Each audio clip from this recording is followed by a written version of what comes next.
वो कहते हैं कि भौरे में इतनी ताकत होती है कि लकड़ी की ऐसी इतनी मोटी दीवार हो ना, तो इस तरफ से वो निकल के छेद करके उस तरफ से निकल जाएगा। वो ऐसा आरा सा चलता है उसको कि एकदम बराबर लकड़ी करते करते करते छेद हो जाता पूरा। इतनी मोटी दीवार को छेद करके निकल सकता है। और कमल की पाखुड़ी कितनी मुलायम, कितनी कमजोर है, लेकिन वो उसमें से नहीं निकल सकता। वो उसको काट के वो कहीं से भी निकल के भाग सकता है, लेकिन वो तो उसकी चीज हो गई ना, उसका तो उसमें अपनापन हो गया ना, वो उसको कैसे काट दे। तो उसमें ऐसा छंद आता है, ऐसा नीत शतक में आता है कि वो सोचता है कि सुबह होगा, सूरज उगेगा, फिर कमल खिलेगा और मैं उड़ जाऊंगा। ऐसा बहुत बढ़िया श्लोक है, मैं भूल रहा हूँ श्लोक, किसी को याद हो तो वो सुनाए बढ़िया। क्या प्रातः भविष्यति है, क्या है याद क्या?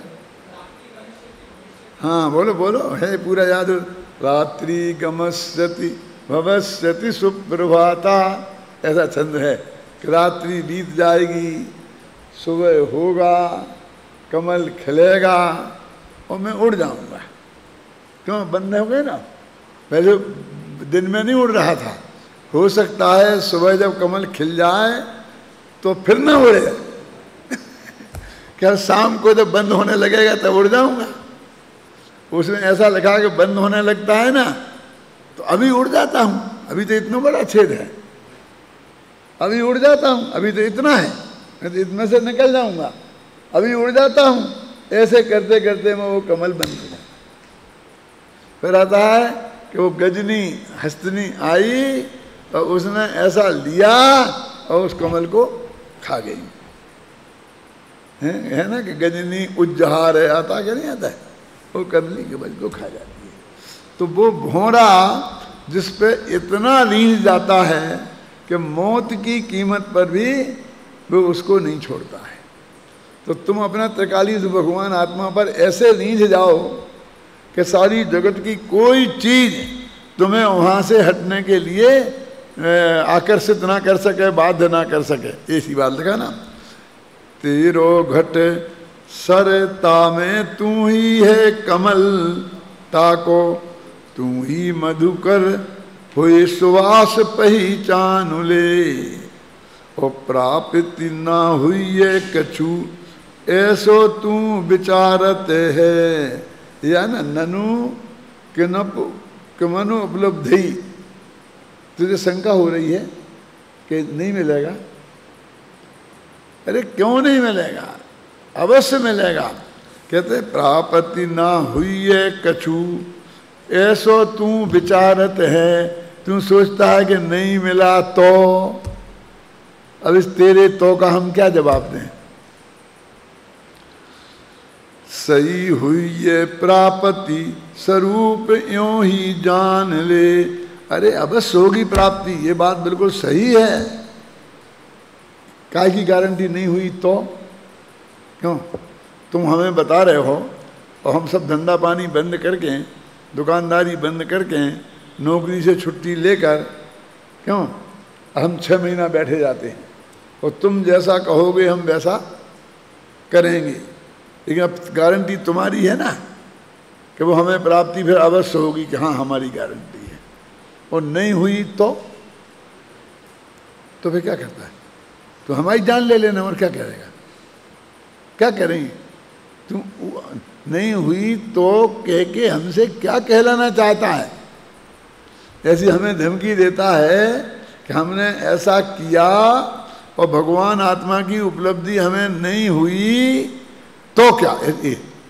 तू तो कह के क्या कहना चाहता है?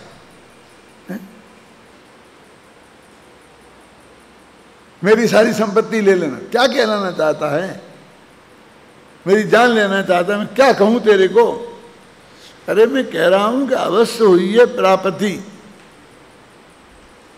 शर्त लगा लो कि भैया हम शर्त नहीं लगाते, जुआ नहीं खेलते, हम बता रहे हैं ना कि अवश्य होगी प्राप्ति, कि गारंटी क्या है, तुम तो हमें ये बताओ, क्योंकि हम इसके लिए सब कुछ त्याग कर रहे हैं। दुकान 6 महीना बंद रहेगी तो 2 साल तक जमेगी नहीं, सब ग्राहक टूट जाएंगे। 6 महीना नौकरी पे नहीं गए तो 6 महीना वो काम कोई ना कोई करेगा ना, तो हमारी नौकरी छूट जाएगी, कोई दूसरा आदमी आके वहां जम जाएगा। तुमने तो कह दी कि बस करो, वो हुई है प्राप्ति। वो कहते भैया मेरी तरफ से गारंटी नहीं है, गारंटी वस्तु के स्वरूप की तरफ से है, क्योंकि स्वरूप यों ही जानू रे। ठीक है, वस्तु का स्वरूप ही ऐसा है कि अंदर में तेरा भगवान आत्मा विराजमान है और तू उधर को देखेगा, और तेरी ज्ञान की ताकत में उसे देखने की ताकत है, और तू पूरा सारी तरफ से उपयोग हटाकर देखेगा तो क्यों नहीं दिखेगा। वो दिखने ही का नाम तो प्राप्ति होना है, और क्या है, कोई खरीदना थोड़ी है कि तेरे साथ आ जाए, 7 फेरे तेरे साथ पाड़े, कोई ऐसी तो कुछ है नहीं।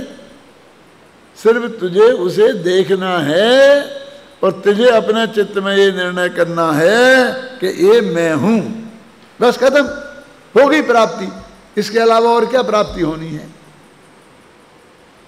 रोजाना अपने घर में नहीं देखते हैं, हमें पक्का भरोसा है कि मैं अभी घड़ी खोल के रख के आया हूं तो अपने सिरहाने एक पर्टिकुलर जगह पे रख के आया हूं, और रोजाना अभी मैं उतार के रखता हूं तो वहीं रखता हूं। क्यों? अब मैं कहूँगा भैया गजेंद्र जाना जरा मेरी घड़ी उठा लेना, मेरे सिरहाने है ना, अलमारी है ना, उधर रखी होगी। ठीक है, मैं जाता तो हूँ, और नहीं मिली तो, अरे जा तो एक दफे, ठीक है, मैं कह रहा हूँ ना, मैं आपकी आज्ञा मानने को तैयार हूँ ना, लेकिन आप बताओगे नहीं मिली तो। यदि कोई इस तरह से अड़ जाए तो आप क्या कहते हैं कि हिलता तो है नहीं, जाता तो है नहीं, तुझे नहीं मिले तो फिर कहना। हम यही तो कहते हैं ना लोग में कि नहीं मिले तो कहना, कि फिर क्या करूँगा, मैं इतना चक्कर काट गया हूँ, मैं नहीं मिले तो आप तो कह दो कि नहीं मिली तो उधर देख ले। कहते हैं लोग में, तो झुंझला कर कहते हैं हम कि अरे भाई वहीं रख के आया हूँ, वहीं रोजाना रखता हूँ, अब भी रख के आया हूँ, तो क्यों नहीं मिलेगी। देखो हमें कितना कॉन्फिडेंस होता है, मैं बता रहा हूँ आपको, जबकि उसमें 50 चक्कर हो सकते हैं, हम खुद ही भूल गए हों, हमारे हाथ में से वो टूट गया हो कुछ उसका हिस्सा, और वो कहीं निकल गई हो, और हमने जो कल रखी थी वो हमारी स्मृति में मैं रख के आया हूँ ऐसा याद रह गया हो। ये सब हो सकती है क्या? नहीं, ये भी हो सकती हैं कि मैं वहाँ रख के आया हूँ और कोई दूसरा आदमी आया तो वहाँ से उठा के ले गया हो। कितनी कितनी बातें हो सकती हैं, हो सकती है ना। फिर भी उस आदमी को कितना कॉन्फिडेंस रहता है, फिर भी वो कहता है कि नहीं तू जाके देख वहाँ क्यों नहीं मिलेगी, वहीं रखी रहेगी, वहीं रखी। मैं कहता हूँ ना रखी है, मैं कहता हूँ ना रखी है। वे कहते हैं कि वस्तु का स्वरूप है, ये मेरी तरफ से नहीं है कि साहब तुम अग्नि पे हाथ रखना तो हाथ जल जाएगा, कि नहीं जला तो नहीं जला तो क्या तू स्टोव जलाना, जो भी क्या है गैस चूल्हा जलाना और उसके ऊपर चाय रखना, 10 मिनट में चाय बन जाएगी, और नहीं बनी तो क्या करे बोले। ये माताएं बहनें रोजीना बहस करें कि वो कहे रोटी इस तरह सिक जाती है, वो बढ़ा सिखाने वाली बताए चाय इस तरह बन जाती है। क्यों? 2 सीटी कुकर की 2 सीटी आ जाएं तो समझ लेना चावल पक गए, 3 सीटी आ जाएं तो समझ लेना दाल भी पक गई, और नहीं पकी तो क्या करें बोलो। क्या होता है इस जगत में? आप भी उसी कॉन्फिडेंस के साथ कहते हैं ना कि हम सारी जिंदगी से कर रहे हैं और रोजाना पक जाता है, और तेरे भाग से नहीं पके तो हम क्या करें। कि आप गारंटी लो तो मैं करने को तैयार हूं। कि काहे की गारंटी? अरे गारंटी तो इस बात की है कि इतना गर्म पानी हो उसमें वो उबले तो पके ही पके। क्यों? ऐसे वो कहते हैं कि भगवान आत्मा अंदर विराजमान है। अब वहां तो नहीं हो सकता कोई चोरी करके ले गया हो, वहां तो नहीं हो सकता कि हम उसे कहीं भूल आए हों, ये सारी संभावनाएं नहीं है ना। वो यहां हमेशा मौजूद है। कहाँ मौजूद है? तालाब में। तालाब में एक कमल है और कमल है तू ही है। तेरो घट सर तामे तू ही है कमल। कौन से कितना नए आ गए? एक वो अनूप चैता सद्बुद्ध व्यवहार नया आ गया, तेरा घट है और तू ही वो कमल है, उसमें है भगवान आत्मा अंदर है ना। ये तो पक्की बात है ना। क्यों? महावीर जी अपने शरीर के भीतर ही आत्मा के असंख्यात प्रदेश और अनंत गुण है ना, इसमें कोई शंका है क्या? इतने दिनों तक अपन ने शास्त्र पढ़े और सब किया, तो मैं आपसे पूछता हूँ छाती पे हाथ रख के कि इसमें एक सेकंड भी आपके चित्त में ये शंका हुई कभी कि इसमें आज शरीर में यदि आत्मा नहीं हुआ तो? किसी को नहीं हुई ना। यानी कितना पक्का भरोसा है। अब जब वो यहाँ है और जानने पर दिखाई दे जाता है कि इसका क्या प्रमाण है कि अनंत जीवों को आज तक दिखाई दे गया, नहीं तो वे मोक्ष कैसे जाते? अब इतने प्रमाण हैं, उनने देखा और उन्हें यहां भगवान आत्मा दिखाई दे गया। अब तू देख। कब मैंने देख लिया? 10 मिनट हो गए मुझे देखते देखते, मुझे तो दिखाई दिया नहीं। तो हमने तो तेरे से 6 महीना देखने की बात करी थी और तू 10 मिनट में आ गया हमारे पास। हमें नहीं दिखाई देता, हमें नहीं दिखाई देता है? क्यों?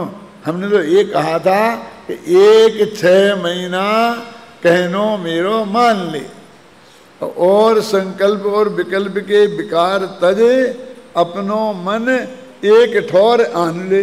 हमने तो ये कहा था। अब तू और संकल्प विकल्प में लग गया होगा तो अब तू यही नहीं छोड़ रहा है कि नहीं मिला तो, नहीं मिला तो।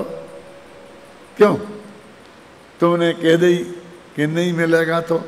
ऐसा होता है ना। देखो पहले के ज़माने में राजा मर गया और उसने किसी को राज तिलक नहीं किया, उसके बच्चे थे नहीं, संतान कोई थी नहीं, तो ऐसा करते थे नगर के लोग कि राजा का जो हाथी होता था ना उसको छोड़ते थे और वो जिसको बैठा के लाता था वो उसे राजा बना देते थे। तो वो हाथी को छोड़ा गया, तो हाथी गया तो एक भिखारी को उसने सूंड से उठाया और अपने ऊपर बैठाया और लेके आया।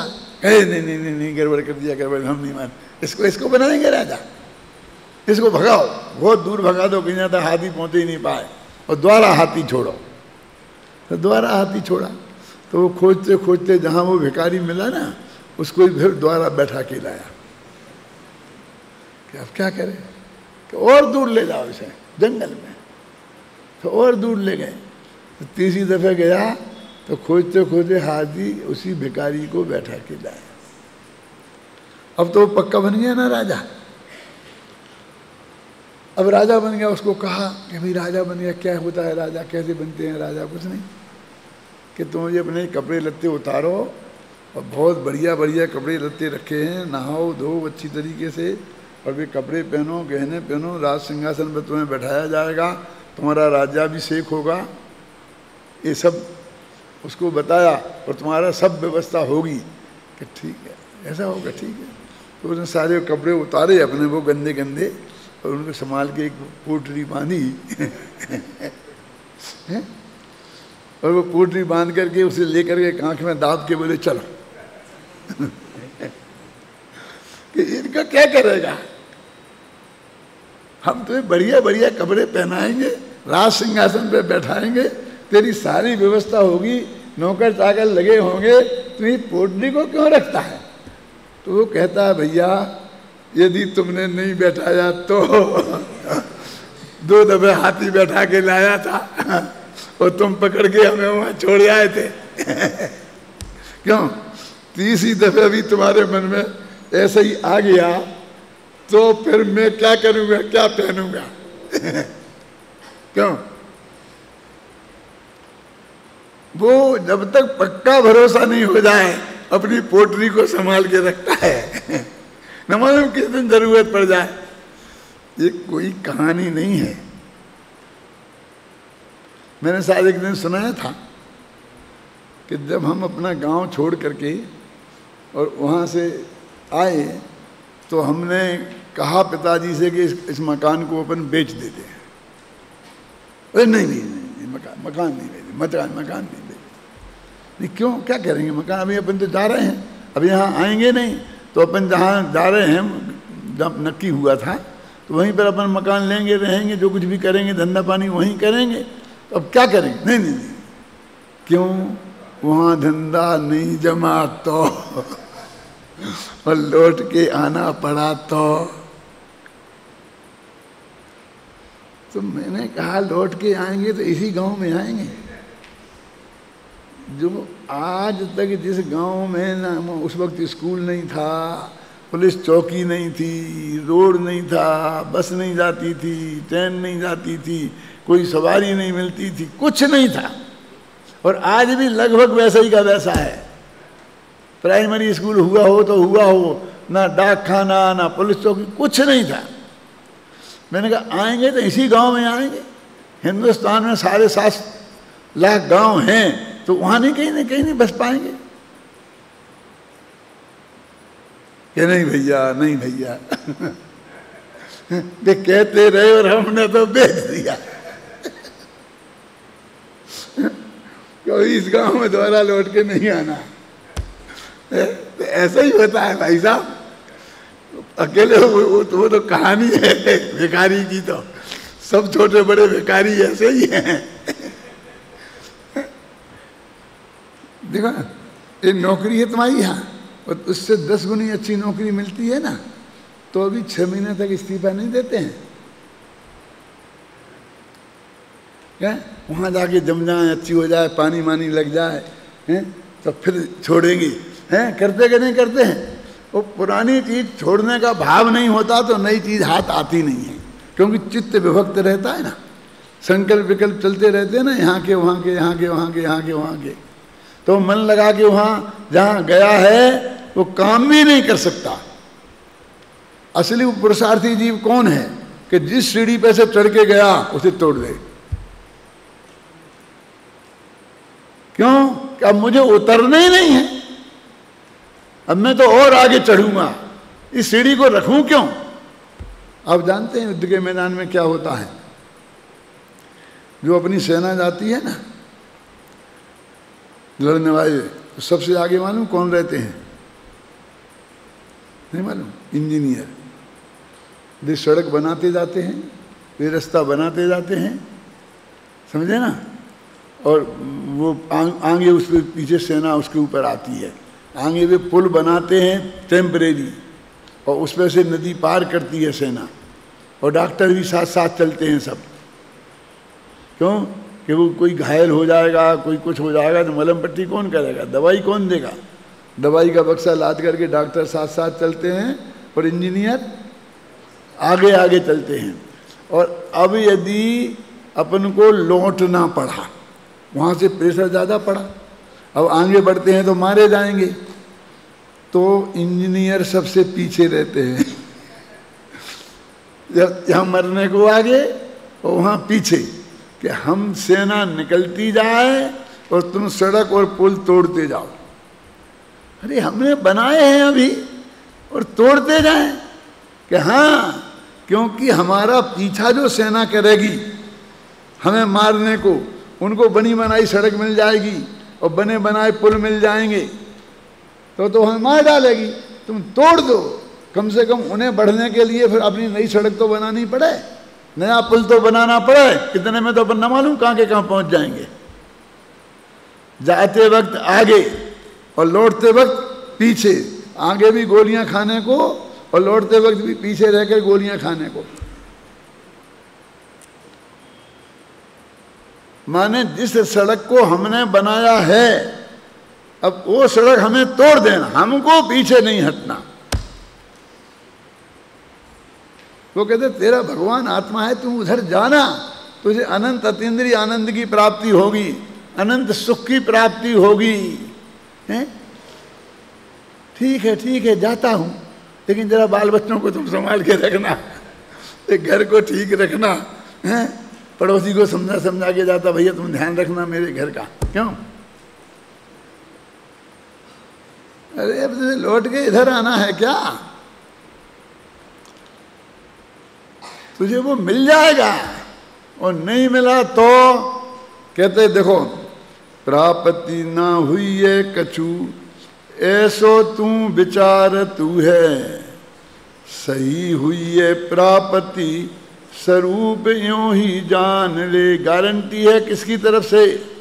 वस्तु के स्वरूप की तरफ से गारंटी है। अंदर भगवान आत्मा विराजमान है, ये परम सत्य है। तेरी ज्ञान की पर्याय में ये ताकत है कि उसको जान सकता है, ये परम सत्य है। श्रद्धा की पर्याय में ये ताकत है कि उसमें अपनापन स्थापित कर ले, ये परम सत्य है। अब तू काय के संकल्प विकल्प में पड़ा है, अब जाता क्यों नहीं है? देखो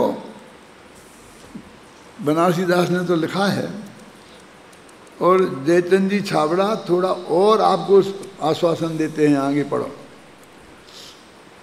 कि 6 महीना तो बहुत लंबा कोर्स होता है। क्यों? 6 महीना में आत्मा का अनुभव होगा, इतना हमारे बस की नहीं है, इतना हम नहीं दे सकते हैं कि तूने 30 वर्ष की रोटियों के लिए 30 वर्ष दिए हैं बेटे। कोई डॉक्टर बनता है, कलेक्टर बनता है, समझे ना, तो उसे 30 वर्ष लगते हैं।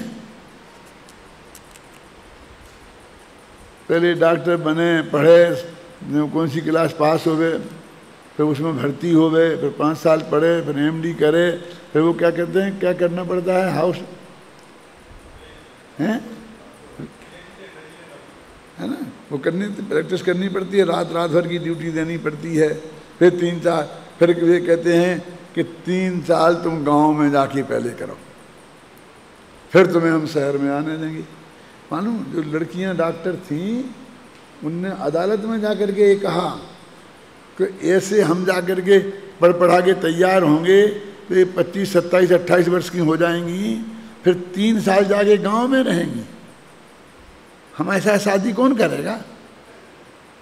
फिर हम शादी कब करेंगी?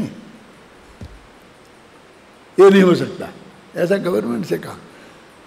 60 साल की जिंदगी के लिए 30 साल की पढ़ाई, और यहाँ अनंत काल तक के अनंत सुख के लिए 6 महीना का बता रहे हैं।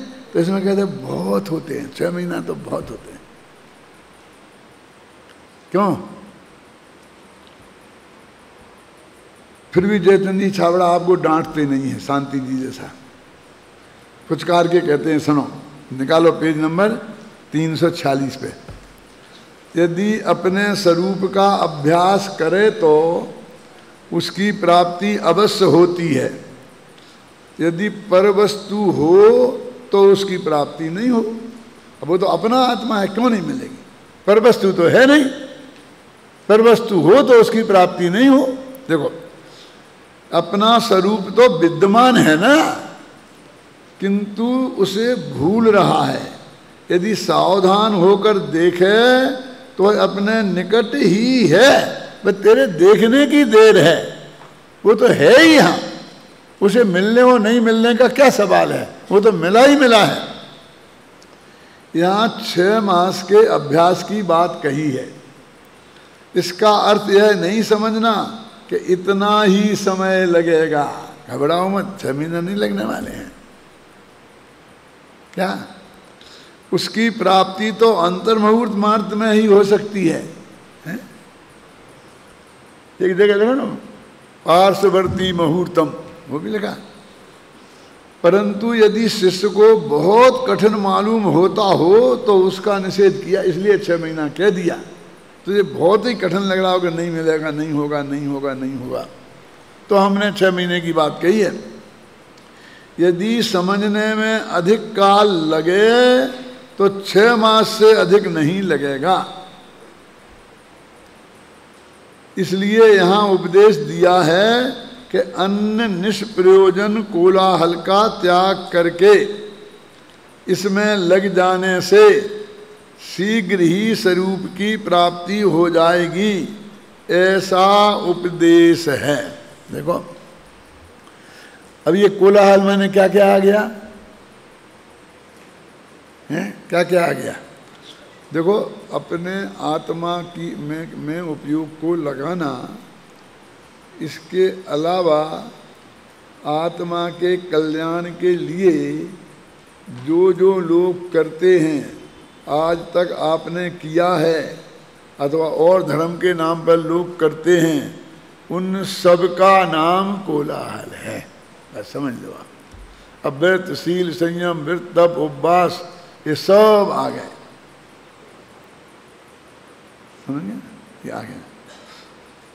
अभ्यास शब्द का अर्थ स्वामी जी इस प्रकार कहते हैं। देखो अब अभ्यास करने क्या करें, अभ्यास करना क्या करें, अब क्या करें, जैसी प्रैक्टिस करो, आंखें बंद करो, ऐसा करो, ऐसा करो। अरे वस्तु स्वरूप का विचार, उसका निर्णय, बस यही अभ्यास है, और कोई अभ्यास इसके अलावा करना नहीं है। इसमें सब लिखा है, मैं पढ़ के बताता हूं। स्वामी जी का ज़्यादा लंबा नहीं है, पढ़ सकते हैं अपन। चैतन्य स्वरूप भगवान आत्मा का अभ्यास करे तो उसकी प्राप्ति अवश्य होती है। अंतर्मुख होने का पुरुषार्थ करे और प्राप्ति न हो, ऐसा 3 काल में भी नहीं हो सकता। यहाँ अभ्यास का अर्थ अकेला शास्त्रों को पढ़ना और सुनना मात्र नहीं है, किंतु अभ्यास अर्थात निःशुद्ध चैतन्य में एकाग्रता करने के पुरुषार्थ की बात है। भाई तू अपनी श्रद्धा में तो ले कि वस्तु ऐसी है, श्रद्धा में दूसरा कुछ लेगा तो आत्मा हाथ नहीं लगेगा, पुरुषार्थ अंदर की ओर नहीं ढलेगा। अब तो जगह नहीं, ऐसा नहीं हो तो ऐसा कर लेंगे, ऐसा नहीं होगा तो ऐसा कर लेंगे। देखो आपको गोल्ड मेडलिस्ट होना है कि पास होना है, बड़े से बड़ा उद्देश्य गोल्ड मेडलिस्ट होना, और छोटे से छोटा उद्देश्य पास होना। तो उसके सबसे बढ़िया एकमात्र उपाय क्या है? अध्ययन करना है ना। अब कोई आदमी कहे कि नहीं, एक नहीं बहुत है, अध्ययन करना तो है ही, फिर परीक्षा में नकल मारना भी है, आजकल बहुत चलती है, आपको पता नहीं है। तो उसमें भी पार नहीं पड़े तो कॉपियाँ कहाँ गई हैं उसका पता लगाकर कॉपी जांचने वाले के पास पहुंचना, और वहाँ भी तुम्हें सफलता नहीं मिले तो वो रिजल्ट जहाँ पहुँचा देगा, तो वो जो रिजल्ट चढ़ाते हैं ना हमारे शीटों पर, उसे टेबुलेशन बोलते हैं दादा। क्या आपने तो बहुत किया। तो उस टेबुलेशन के वाले के पास जाना, फिर उसके बाद चेकिंग वाला होता है, वो चेक करता है कि सही टेबुलेशन किया, उसके पास जाना, उसके पास से भी निकल जाए तो वो क्लर्क है ना, अरे वो तो एक बिंदी बढ़ा देता है। बहुत उपाय हैं, पेपर आउट करना, इतने उपाय जिसको दिखता है वो गारंटी से पास होने वाला नहीं है। क्यों नहीं है? क्योंकि उसका चित्त बटा हुआ है, और जिसे एकमात्र उपाय पढ़ना है वो उसमें चित्त बटा नहीं है, तो वो पढ़ेगा और वो निश्चित रूप से पास होगा। आप समझे ना, ये तो चित्त बट जाता है उसका।